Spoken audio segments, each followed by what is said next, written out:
saying we are starting, which is excellent. Yes, I see the live logo. Hello, everyone. Hello.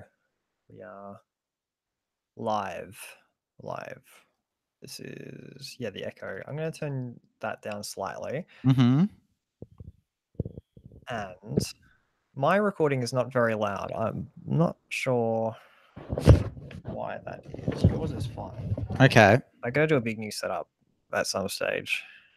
I am going to just change one more feature. So I apologize if anyone is actually watching. No worries. Okay. All right. That sounds better. Do I sound better? Yes, you do. You sound louder. Good. All right. I am now coming through louder as well. I think I had a split channel. I can still hear you. All right. Let's do this. Hello, welcome back to the Brink of Reality podcast. I'm your host, Ryan Brink, Signature, here to react to the finale of Survivor, David versus Goliath, with the ultimate Goliath in bloom, Mr. Adam Ritter. Adam, what's going on? Ryan, I traveled a 100-foot ladder, a 50-foot ladder, and an 8-foot ladder just to chat to you today. So I'm very excited. This is, I love a finale night. It's like Christmas is in the air almost. And what a great finale this was. Is this your Christmas? I know you don't celebrate Christmas. So is this your actual Christmas? Well, it kind of is, Ryan, because I think last year, I was there the week before Christmas in LA. And even though I don't celebrate it, I do get caught up in the Christmas spirit and what it means. It's a time for friends. It's a time for family. It's a time for watching Survivor together and chatting about it. It is all of those things. It's a great time. I'm excited because I'm on holidays officially this week, which is fantastic. So I have not been at work. You are off at the moment as well. It's so good. We just watched the live episode on Go and then spent a good time figuring out how to do this, which is fantastic. It's always a great way to spend your morning figuring out how to do this. But huge episode, and our co-winner pick, Nick, won Survivor. How did that happen? It's crazy, Ryan. We both got to win this season. This is my first one since Jeremy Collins, and so this is actually my very first ever newbie season winner pick since I've been doing that. I think I've been doing them since about One World. Yep. So I'm not batting very well, but I'm happy for Nick. Nick's a good winner, and he played a really good season, especially this episode. He really had to pull it out.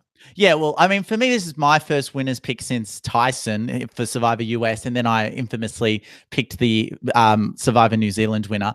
But yeah, this is a great win for Nick tonight. I think, from day dot, this is someone who played quite hard, was in vulnerable positions and got out of those vulnerable positions, was able to, I think he has a really whole game. Like, he was able to win immunities. He went on a bit of a run tonight, 3 immunity wins, which was unheard of all season. He found idols, played them correctly, played some incorrectly. It wasn't like a perfect game by any stretch, but a very deserving winner for sure. Yeah, it definitely wasn't a perfect game. Even in the episode, we're really seeing his flaws. I like that they've been doing that a bit more in Survivor recently, where they've been showing players' flaws in the game. And I think they did that a lot with Ben and a little bit with Wendell, but definitely with Nick. Even this episode where after the Davey vote, where he's like crying and getting upset on the beach, and they're showing the other contestants calling him pretty much a crybaby, and so that he just needs to suck it up. Yeah, look, and that I think I found really, it's tough to watch that because, Nick is getting really emotional and frustrated, but he is acting like a bit of a child with a tantrum. Yeah, sorry if you just heard some feedback then. I was just checking to make sure that link is all on going and working all at once, which is fantastic. So now I feel comfortable with now the link is actually working, so that's good. Great. And hopefully just going out to privately and not publicly, because that is not great. We'd be competing against Rob, and who does Rob have on this week? Chrissy and Dominic, which is which is a great yes. We'll check that out later. But we just want to quickly come in and just say thank you to everyone who has been supporting the podcast like this whole year. Adam and I have been doing podcasts. I think at the last check, this may be podcast 150 overall for the season, which is a lot of podcasts, especially during Australian Survivor, where that's a lot. So just want to make a huge shout out to you guys and say thank you for that. And just react to the episode itself.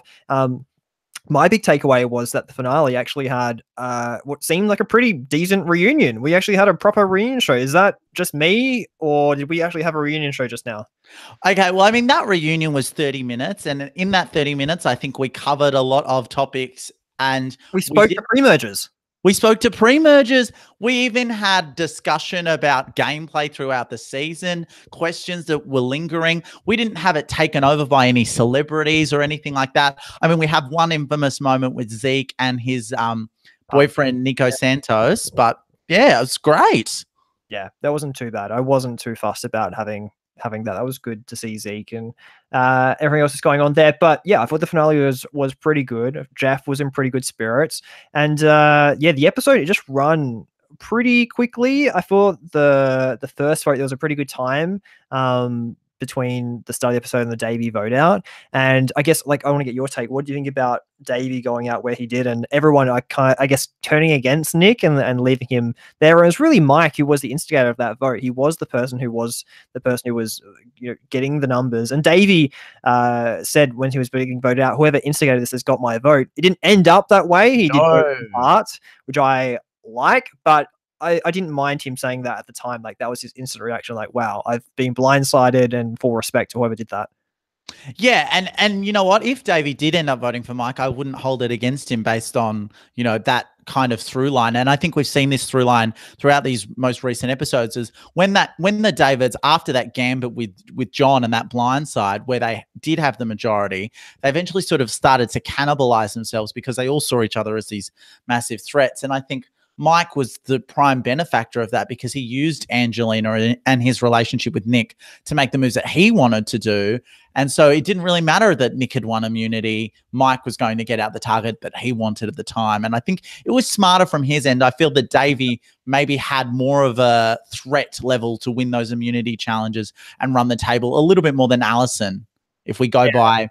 I agree with that. I think he's also more of a threat to team up with Nick. And I think he was right in identifying that he was Nick's backup plan, or maybe his A plan, and it just was shown a certain light because of the way it ended up. Yeah. I do feel as if maybe even for Nick, this was a real positive for his game, where at the time he might not recognize it, but in reflection, getting him out at this point probably helps him in the challenges because it means that he has one less big person to go against. And also is great for the end because he goes against Davey, then he's going to have really big trouble potentially beating him. And also just in terms of getting to the end and having to cut someone if he does at the end, like that can be really quite negative. So he didn't really have any blood in his hands. So it was a pretty good situation in the long run for Nick.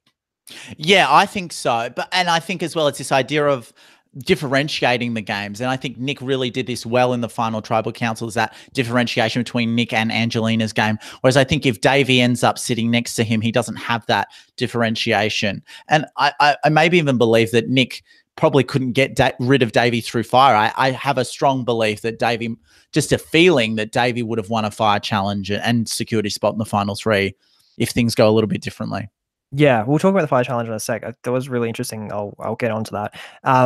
Davey himself, though, where's Davey going to stand in terms of Survivor? I liked his chat with Jeff at the reunion. I thought that was really cool. I love what Jeff brought up because it's something we've talked about a little bit, how he had, Jeff said 40 hours, so 2 days effectively, to get his ass into gear and get to Fiji and come and play. So by the time he lands, like, he probably has a day and that he's playing. So whoever pulled out, thank you. That's really, we'll never know who. I mean, we'll never know who pulled out, but it's great because we got Davey, who's a great character. We got Davey's mum, which is even a better character, and we've had some really good moments with Davey. I think he's a really good player. He was a great yin to Nick's yang, and I just like that partnership throughout. So to see the two of them and to see them both go quite far, but just to see the way that Davey reacted in this episode and just how he went out with like really good class as well. He just respected the game. I just tip my hat to him because he was a really good player. And yeah, I would like to see him come back. There's a lot of players I'd like to see come back from this season, but Davey especially. Oh, Davey especially. And I think it just speaks to what any fan watching the show would want, is someone who comes out the game with no malice, with this idea of, I'm going to award someone that played the best game, not a tinge of bitterness to anything they say, and game respects game. And I think that's really all we could ask for. And yeah, Davey, I'm sure we'll see Davey again. I think his card hasn't been fully punched out yet. No. So the next one to go was Allison. Really interesting in terms of Allison because she was someone, as my dog, she was someone who was getting a pretty quiet edit. but everyone was saying that she was a big threat. There was even talks around like the Davey vote, do we take out Allison now? Eventually her number did come up. Why do you feel like Allison was such a big threat in the end? I never really got a full understanding through the edit as to why she was such a big threat. I just feel that she was someone that was just kind of given this label early on in the piece.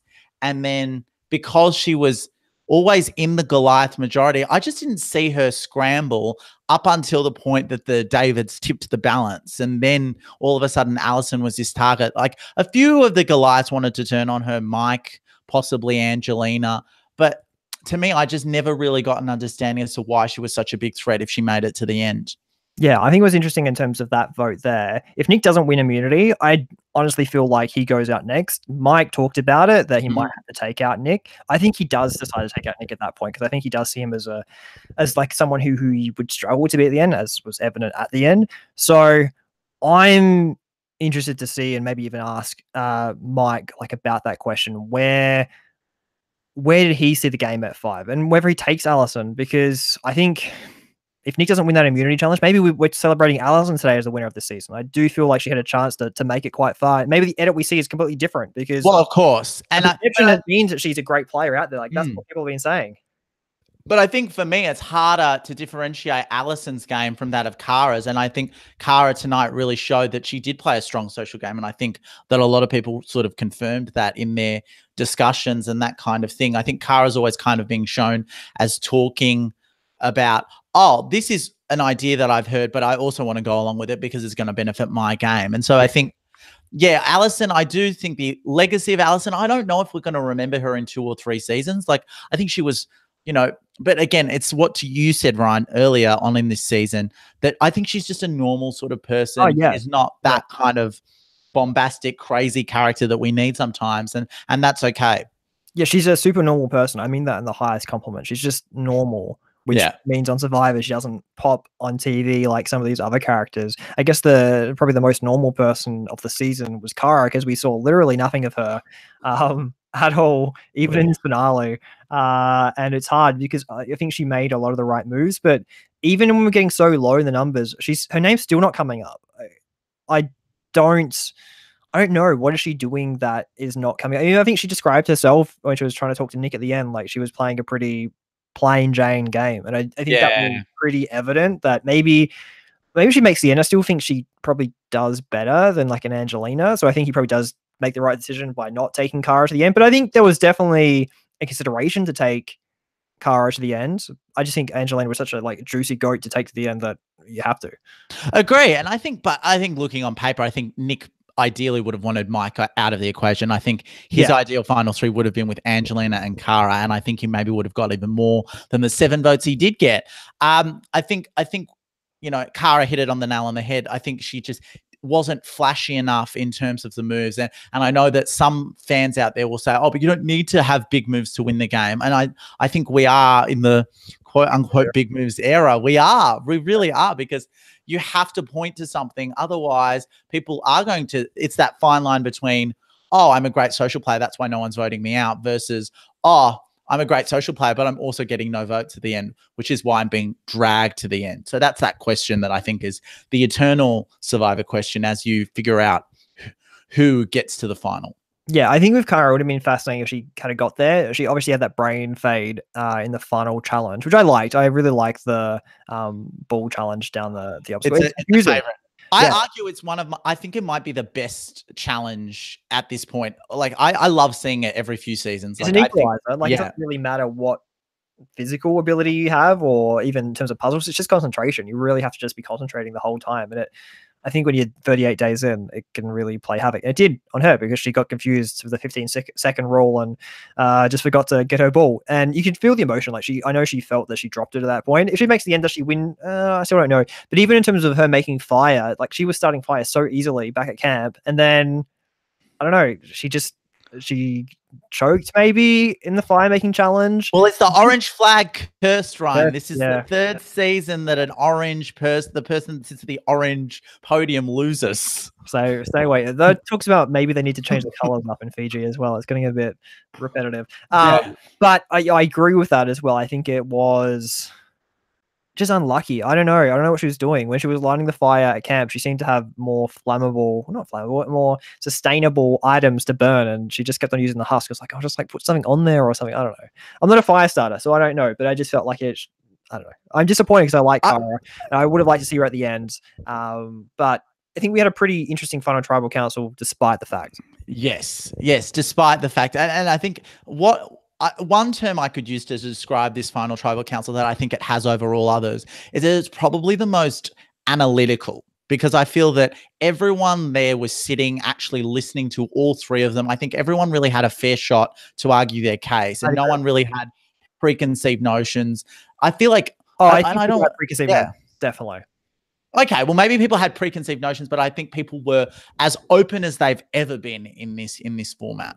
Yeah, I'd agree with that. I think this worked one of the best ways it has so far in all the different variations we've seen of it. I thought it was fascinating the way that they did give Angelina time to elaborate on her game. There was definitely, I guess, those moments that we can talk about. Obviously, Angelina this episode finds the idol. I was loving the whole idol scene. I was imagining Adam thinking, "Oh God, what's going on here?" I love that they have the survivor ladder. I just love a good snake climbing up a ladder. Some snakes and ladders. It was great. Yes. So that was fantastic. But I don't know. I just like that they had this new way of finding an idol, and they gave her time to talk about it, and she brought up, I'm talking about a few things, but we'll start with that, with the idol find first. What do you think about her idol find and the way that she did come about the idol? And then on the reward, she's like, oh, I don't know where this idol is. I got to get the guys involved as well.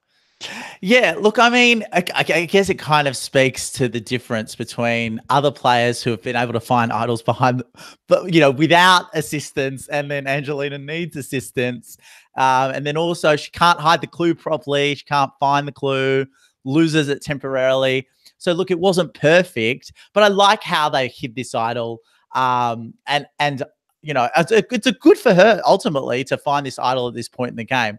But I ultimately don't think it really matters. Like I feel that, and we know, because she tries to make it matter at this tribal council. She says, "Oh, can you please get votes on me so this looks good in front of the jury?" I love that she was trying to play the game aggressively, and is it going to work? No, but it's good as a TV. Like, you got to admit, it's good TV, certainly, but it's so TV. Aggressively transparent, and this is she made a fake idol game all season. Yeah, but it's the criticism I've had of her game all season. Like, Alison, yes, picks up this fake idol, and she clearly at the tribal council is like, oh, this looks so fake, but I guess I'll play it, Well, she knows it's fake. And like, she knew at the time, Alison knew it was fake. But I just like that you have someone like Angelina who is willing to make interesting, bold moves. Right? Are they the greatest moves? I don't know. It's fascinating getting to the debate.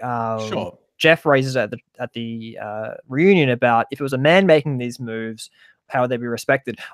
There is definite truth in part of what he's saying, but there's also, if you're a man and you're going on about the rice all the time and you're going on about certain things, that's going to annoy anyone regardless of gender. Annoying is annoying. Annoying has no gender. We've seen Philip Shepherd, annoy people. Like there are things that annoy people, regardless of gender. So I do feel like she didn't play as bad a game as some people say, but I think she talked about at the reunion as well, where she said that she just comes across overly analytical in group situations, and she's really trying to be, I don't know, proper and correct, and not. I think that you lose that human side of who she is, and I think who she is pretty cool, but you just lose that when she's in a pressure situation where it's like, oh, I don't know, like this work mentality, this Goliath mentality comes over her, and she has to be a certain way and dictate a certain way to people, which isn't natural. And when you have a tribe of Carl the truck driver and John the wrestler, like, they're not up for having these type of debates where you have Christian who does it in an endearing way and brings people in and is inclusive, where she wasn't quite able to do that.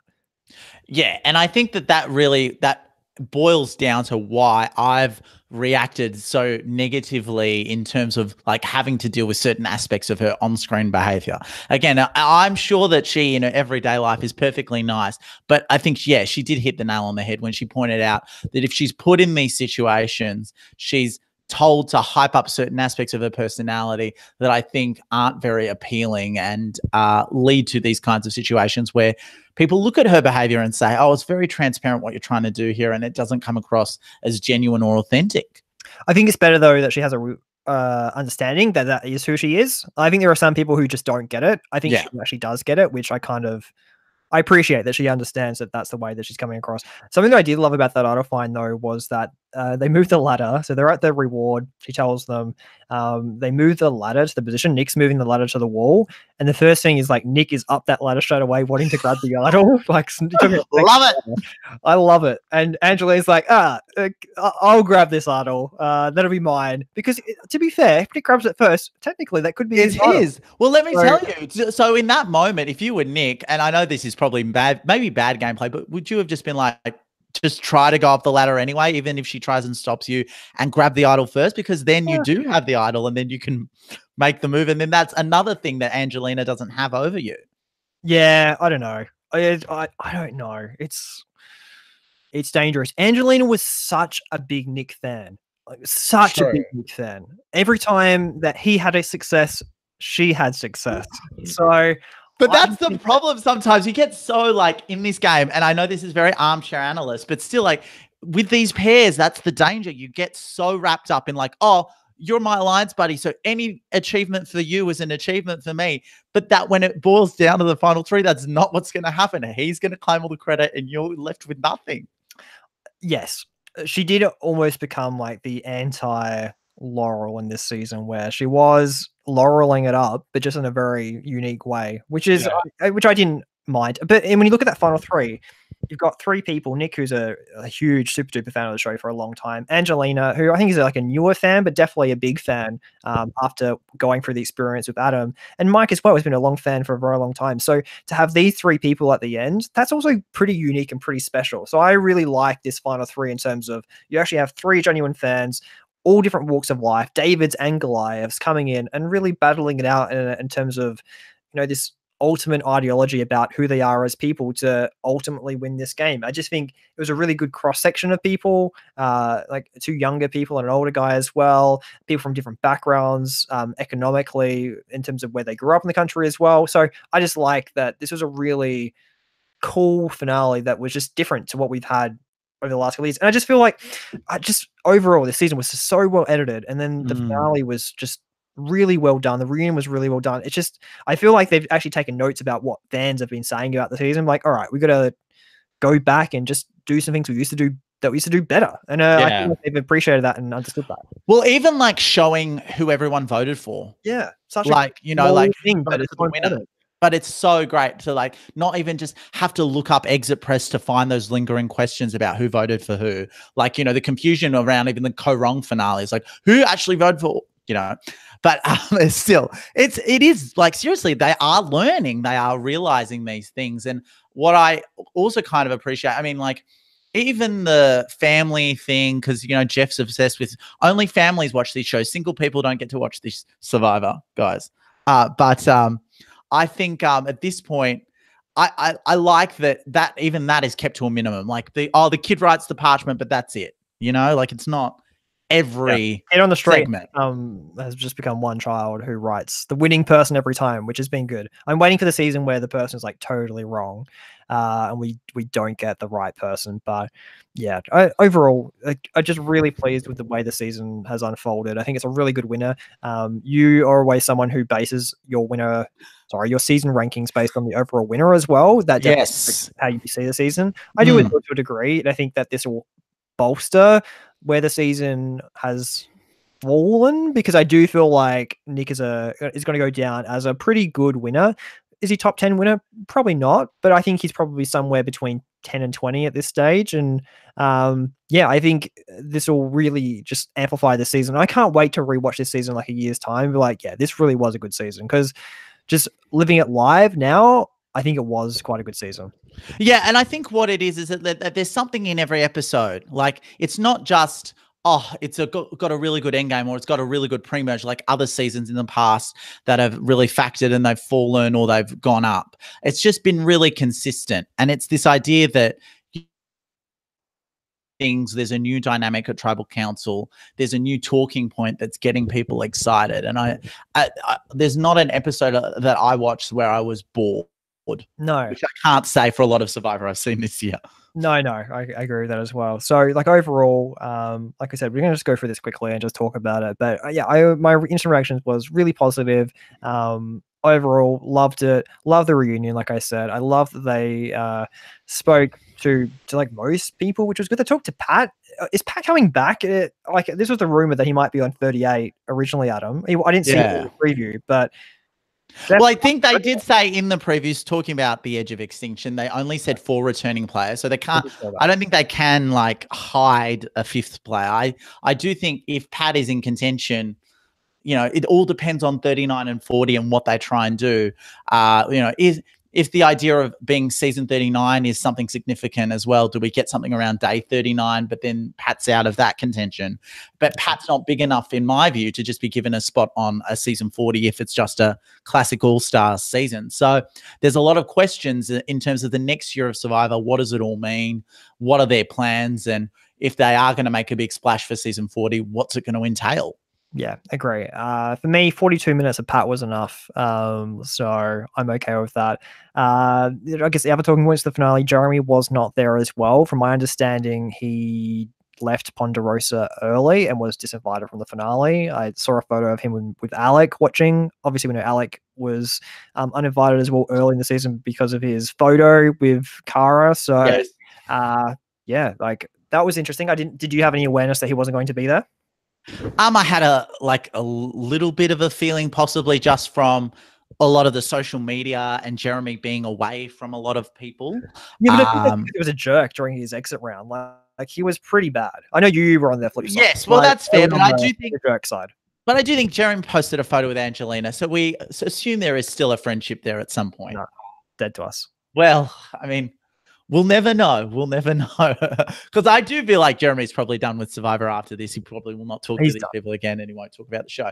But regardless, irrespective of that, I think, yeah, the people that were banned, there was a lot of like rigmarole and rumors. And for the reunion to come out and not have any of that, I think was actually quite good. No proposal. No proposal. The rumors were Nick was going to propose to his partner. That did not happen. No. Good for Nick. Then, do you think also maybe it was Zeke and his boyfriend too when they showed them that? On social media that maybe it was Zeke. So again, did not happen that we're aware of. The other big one was floating around, and you might know this more because you're a Big Brother fan. I'm not a Big Brother fan, so I don't follow. But this person who posted, is it someone Vegas or something? I don't know. You can elaborate a bit more. They posted that there was some kind of contraband that was snuck into Survivor.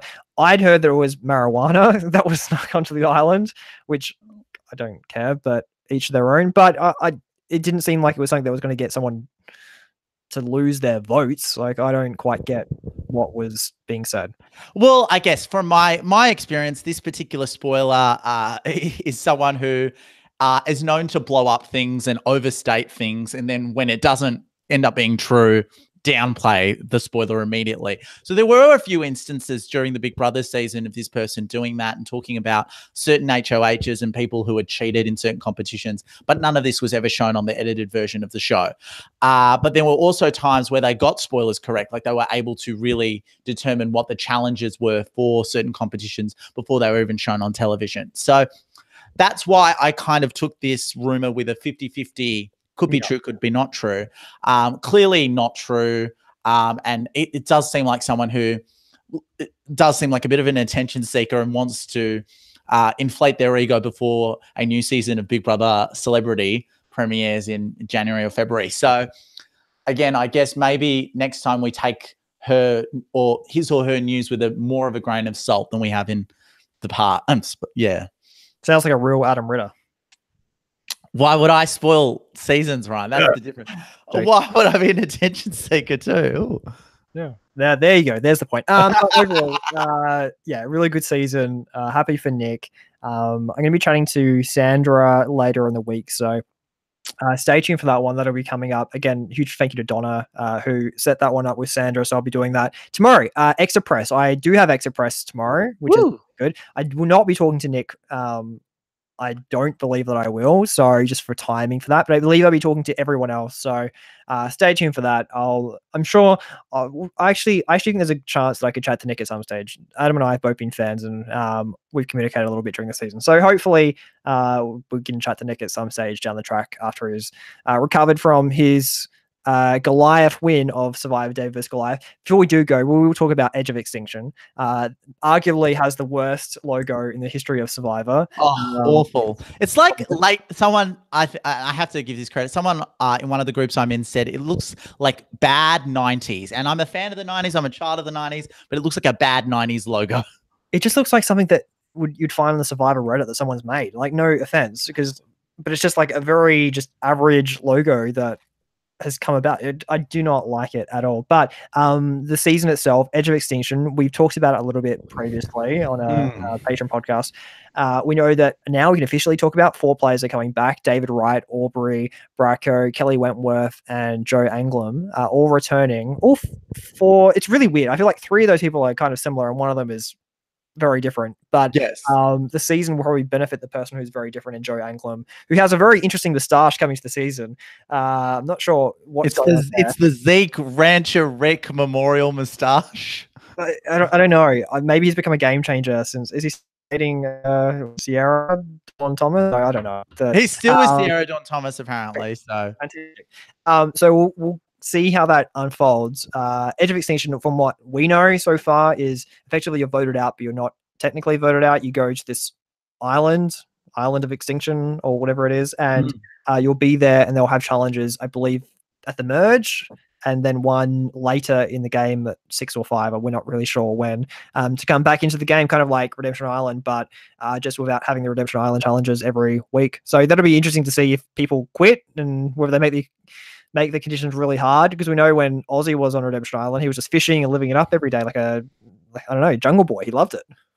Yeah, I do wonder. I feel like as much as they can make the conditions hard, they would have to maybe find a spot in Fiji. I'm so curious where this island will be. Will it be where Ghost Island was? Will it be at another location? And didn't look like Ghost Island. Sharper eyes to me might tell, but kind of looked like, I thought about it at the time. I have mental blank now, but I'll come back and tell you where I thought it looked like. But it did look a bit shipwrecked-esque. So I am cautiously optimistic about what we're seeing. There was definitely a feeling before 37 that, oh god, maybe Survivor's not going to be so great. Maybe that was just based on 38, but 37 was fantastic. So I'm coming in open-minded. I feel like a season can be saved by its edit, and I feel like this season was edited so well that there is always going to be good content out there on Survivor. If they show up correctly and make it interesting for viewers, then I'm sure it will be fine. So we've got a bit of a wait now. There's a good 2 months or so before the next season of Survivor. So this is the last Survivor episode since at the end of February. So we've literally had a week of a Survivor episode every week since February. So that's crazy that we finally have no Survivor to watch, apart from 10 All Access, which you can access right now. If you are someone who's subscribed, just be aware that I think 10 All Access came on the 3rd of December. So if you want to just cut your monthly thing, maybe do that over the new year period so you don't get charged for $10. But apart from that, it's been great, good season, and looking forward to the Survivor break. Yeah, I'm looking forward to the Survivor break too. And I think I'm going into 38 really excited because from my perspective, Joe Angler might be back and he's not someone I really enjoy watching, but I've got 3 people to really excited that I can root for. And I think, based on the rest of the cast as well, I think Wendy looks like a really interesting character, someone who's going to ruffle some feathers, and Rick as well. Rick Devens, the newsreader from Georgia. So there's already, 5 people who I'm pretty excited to see, and that's, almost a third of the cast. So I can't wait to see how it all pans out. I don't know how you know their names. I literally know no one's name. So yeah, well, I'm the one that looks up the cast and is like memorized them for months. So I'm that nerd, and I'm sure there's people out there like me. But yeah, I've already memorized the names. Too busy with actual Survivor to worry about a season that hasn't even been on air. But excited to see the 4 back, especially I think David Wright. So of course, my favorite of all time, David Wright, to see him come back and play, and to know that he's not going to quit. There's no way he's quitting. Like we'll do these predictions, I guess next season to predict who we think will survive to the ultimate date, whatever that is, day 34, day 35, when they have their ultimate last battle. But there's no way. If you're a returning player, you're not leaving, surely. You have to stay in the game. And also, like, I feel like you can't have more than 2 tribes on this coming up season because there's a lot of airtime you have to show because they're going to show them on this island of extinction, surely. Oh, of course. I don't see a way you can make it 3 tribes when you have. You just wouldn't have enough time to show everyone. Well, even when you have 4 returnees, it just the numbers don't add up. Yeah. So, I really look forward to this new twist on the game. I know it's going to be very contentious for people. I've always been someone who will never I don't like re-entry points into the game. I do believe once you get voted out, you shouldn't come back. But with all that being said, I'm still open to see what this season can bring. And I don't believe it's just going to be a simple anointment for the most physically strong player either. Yeah. All right. Adam, that's where we'll end it. Thank you so much, everyone who's been listening, checking all these out, to the patrons who are getting the video feed of this as well. Thank you so much for all your support during the year. Really appreciate that. And I think that is it. Stay tuned for my proper X interviews tomorrow. So stay tuned. I will be conducting them live from about 7:15, I think, in the morning until midday-ish tomorrow. So there's a few to get through, which will be fun. So I'll post those as they're done through the morning. I'll post the name of it as well because I think it doesn't really matter. I'll post the name. It doesn't really matter for spoilers for that. So stay tuned for that as well. And my chat with Sandra, that'll be coming to be the last podcast of the year, which will be great to go full circle. Sandra, the first person I podcast with back in 2015, May 12th, I believe I did my very first podcast. So it's been 3 and a bit years since I've done that. So cool to catch up with Sandra and get her takes on this season of Survivor, but also some Australian Survivor hot takes, as I've been just chatting briefly to get some hot takes about one Russell Hand. So stay tuned for that as well. That should be really fun. And that's it. Want to add anything else, Adam? Yeah, Ryan, I just want to say, it's been a great year, and I want to thank you for all the work you've been doing. It's been pretty tireless for you. You do so much hard work, and it's been relentless in terms of the schedule. So I hope everyone takes the time to thank you for all the hard work that you've done, because it doesn't go unnoticed. Thank you. It's been a lot, but thank goodness there's one less Survivor like next year. Respectfully to Survivor New Zealand, because I really like Survivor New Zealand, but yeah, I definitely can't keep up. And I posted this in the group earlier, and I'll talk about this probably at the end of the Sandra podcast, but I'm probably going to look at how I can manage my time with the podcast a little bit less next year, just because I think by the end of this season, I will have done 100. This is 150 podcast right now. And then with the exits and Sandra, it could be up to like 154 podcasts, 155, which is just too much for one person. I'm not one man should have all that power. This is not my job. I have a real job, which is going to be very busy next year, which I'm very excited about. So that'll be fantastic, but I'll just need to manage this podcast. But again, thank you to everyone who has been listening. Hope you really enjoyed this season, all the guests that we had on, and everything else that's been coming up. Adam, that's it. Until next time, the community has spoken. David and Goliath has spoken. Nick is the winner. We'll talk to you very soon. See you guys. Bye. Bye. That's where we're in the podcast, and people who are watching, look at it. I leave this on for a sec. Do you see my shirt today, Adam?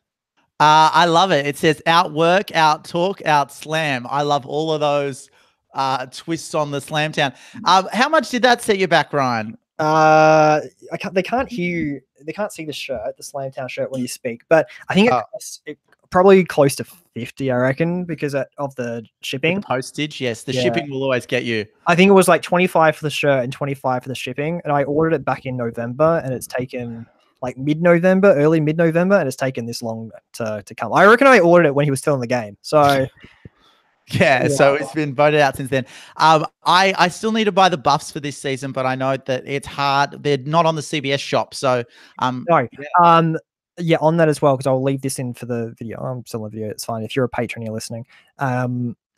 We did the boot order game. I think I may have won the boot order game, but we'll figure we'll figure that out as we go. Well, congratulations to the runner-up, whoever that is. Yeah, we'll figure that out. I am getting a buff from Cable, and that'll go to whoever is second, or I guess I won't keep the buff myself. But yeah, good fun. And Adam, I'll close the video there. Thank you to everyone who has been watching. If you have watched the video, we do appreciate it. And yeah, maybe look at doing some more video stuff next year as well. I think this is cool. It's easy. Once we actually figure out how to turn it on, it works okay. And do it regularly. Yes, that's the thing. We had a big Yeah. gap since we last did one of these, but yes, no, it's good fun. All right, I'm